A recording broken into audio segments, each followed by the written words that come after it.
सभी दर्शकों का अन्नदाता में एक बार फिर से स्वागत है।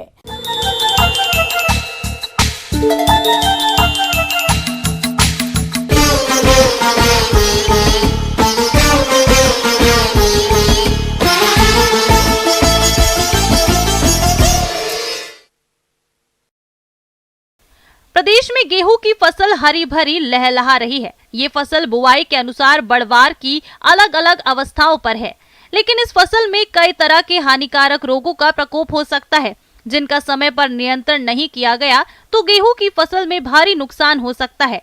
इसलिए गेहूं की फसल में लगने वाले रोगों की समय पर रोकथाम करना जरूरी है। तो इसके लिए किसान कौन कौन से उपायों को अपनाएं, इसके बारे में बता रहे हैं पौध रोग वैज्ञानिक डॉक्टर अमरेंद्र कुमार।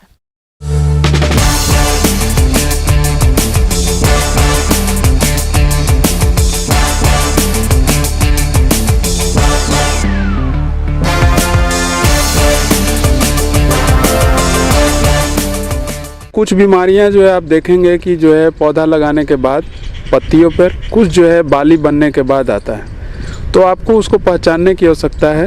तो सर्वप्रथम जो है अभी गेहूं लगाने के बाद पत्तियों पे छोटे छोटे स्पॉट, जिसको कि हम लोग झुलसा बीमारी कहते हैं या आप उसको पर्ण अंगमारी भी कहते हैं, उसमें क्या होता है कि जैसे ही लगा देते हैं पौधा, उसके बाद पत्तियों पे छोटे छोटे गोलाकार धब्बे या अंडाकार धब्बे जो है भूरे रंग का वो है शुरुआत की स्थिति में दिखाई देना शुरू करता है, और बाद की स्थिति में ये जो धब्बे हैं वो आपस में मिल जाते हैं और मिलने के कारण से पूरा पौधा आपका झुलसा हुआ नज़र आता है। रोग को इसके बचाव के लिए आप जब गेहूं लगा रहे हैं तो उम्मीद है कि आप बीज उपचार करके लगाए होंगे।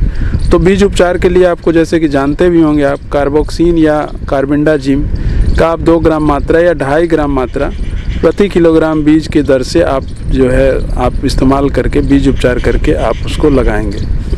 अगर खड़ी फसल में ये बीमारी आपको दिखाई दे तो कई तरह का जो है फफूंदनाशक जो है बाज़ार में उपलब्ध है, जो कि कॉन्टैक्ट और सिस्टेमिक फंजीसाइड की, जिसमें कि मैनकोजेब होता है और कार्बेंडाजिम होता है। तो मैनकोजेब और कार्बेंडाजिम का जो कम्बिनेशन वाला जो फफूंदनाशक है उसका 2 से 2.5 ग्राम मात्रा आप प्रति लीटर पानी में डालकर आप उसका एक छिड़काव, जैसे ही आपको बीमारी दिखाई दे या इसके जो सिम्टम आपको दिखाई दे तो आप एक छिड़काव कर देंगे।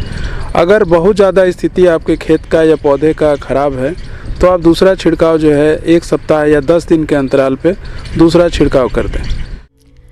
गेहूं का करनाल बंट रोग, यह रोग सर्वप्रथम 1931 में करनाल हरियाणा से रिपोर्ट किया गया था।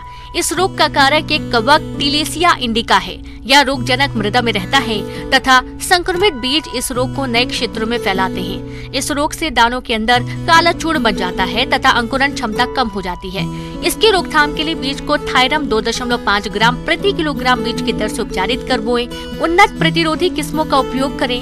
रोकथाम के लिए खड़ी फसल में प्रोपिकोनोजोल 25 सीसी 0.1% घोल का छिड़काव डफ अवस्था में करें।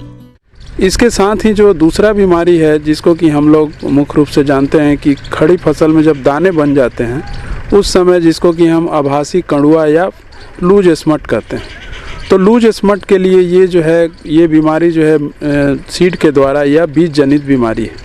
तो बीज जनित बीमारी के लिए हमको बीज उपचार एक आवश्यक काम होता है कि बीज उपचार करेंगे। तो इसके बीज उपचार करने के लिए कार्बोक्सिन या कैप्टान, थीरम या जो भी केमिकल हो, या मान लीजिए कि नहीं है तो आप जो है कोई भी सिस्टेमिक कॉन्टैक्ट फंजीसाइड का मिश्रण वाला, उससे बीज उपचार 2.5 ग्राम की मात्रा की दर से प्रति किलोग्राम बीज की दर से आप उसका इस्तेमाल कर सकते हैं। खड़ी फसल में अगर ये बीमारी आपको दिखाई दे तो इस स्थिति में को करना ये है कि आप जो है जो आक्रांत पौधा है उसके जो दान बाली है उसको आप पॉलीथीन से ऊपर से ढक देंगे और उसको काट के आप उसको ज़मीन के नीचे दबा देंगे, क्योंकि इससे जो है दूसरे पौधे, जो स्वस्थ पौधे के बालियों में भी इससे बीमारी हो सकता है। चूर्णिल आसिता रोग, देश के हर उस क्षेत्र में जहां कहीं भी गेहूं का उत्पादन किया जाता है इस रोग का प्रकोप देखा गया है। यह रोग इरिसिफी ग्रैमनिस फिटिसाई नामक कवक से होता है।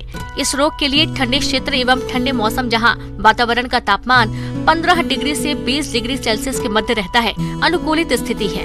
प्रारंभ में इस रोग के लक्षण पत्तियों की ऊपरी सतह पर गेहूं के आटे के समान सफेद धब्बे के रूप में बिखरे दिखाई देते हैं। बाद में उपयुक्त स्थितियां पाकर बालियों तक भी पहुंच जाते हैं। इस रोग से संक्रमित पत्तियां पीली एवं फिर भूरी पड़कर सूख जाती हैं।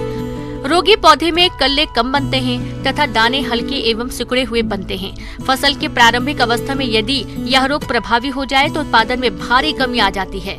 इस रोग की रोकथाम के लिए घुलनशील गंधक 3 ग्राम प्रति लीटर पानी में घोलकर छिड़काव करें।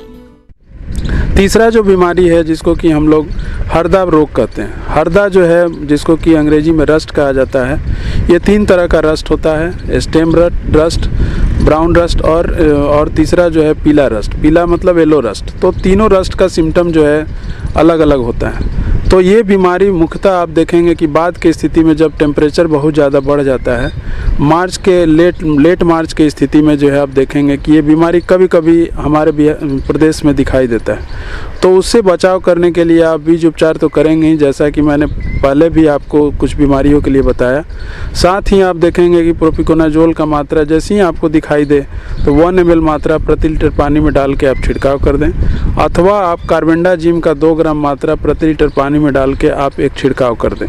अगर बहुत स्थिति खराब हो तो आप दूसरा छिड़काव जो है 10 दिन के अंतराल पे कर सकते हैं। तो इस तरह से आप विभिन्न बीमारियों से अपने गेहूं के पौधों का बचाव कर सकते हैं।